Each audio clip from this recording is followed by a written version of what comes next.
আরবের সময়ের ব্যবধানে বেড়েই চলেছে বৃষ্টিপাত। এক বিবৃতিতে দেশটির কেন্দ্রীয় পরিসংখ্যান দপ্তর জানিয়েছে, 2023 সালে সৌদির নদী নালাগুলো দিয়ে প্রবাহিত হয়েছে 1,56,40,000 ঘনমিটার বন্যার পানি, যা 2022 সালের তুলনায় 164.1% বেশি।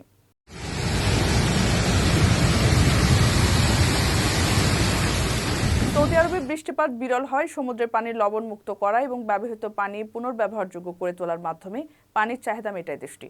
2022 সালের তুলনায় 2023 সালে সৌদিতে পুনর্ব্যবহারযোগ্য পানির উৎপাদন বেড়েছে 13.3%। সংরক্ষিত অঞ্চলগুলোতে পার্ক তৈরির মাধ্যমে সবুজায়ন প্রকল্প শুরু করেছে সৌদি।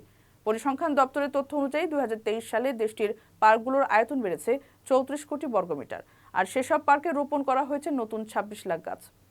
আগামী 2023 সালের মধ্যে বিদ্যুৎ উৎপাদন খাতে জীবাশ্ম জ্বালানির ব্যবহার বাদ দিয়ে নবায়নযোগ্য পরিবেশ বান্ধব মাধ্যমগুলোকে পুরো মাত্রায় সক্রিয় করার লক্ষ্য নিয়েছে সৌদি গ্রিন ইনিশিয়েটিভ।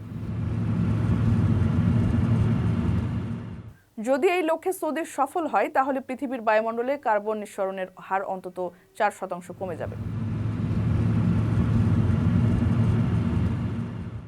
কারো কাছে স্বপ্ন পূরণ, কারো আনন্দের উপলক্ষ, আবার কারো জীবন পাল্টে দেওয়ার মুহূর্ত, কখনো জীবন বাঁচাতে সর্বোচ্চ গতিতে উড়ে চলা, কারো আবেগের শেষ মুহূর্ত, আপনজনের শেষ বিদায়ে শামিল হওয়া। এমন সব ইচ্ছে পূরণে সর্বনিম্ন ভাড়ায় দ্রুতগতির বাহন প্রবাসীর হেলিকপ্টার। আপনার প্রয়োজনে যোগাযোগ করুন আমাদের হটলাইনে।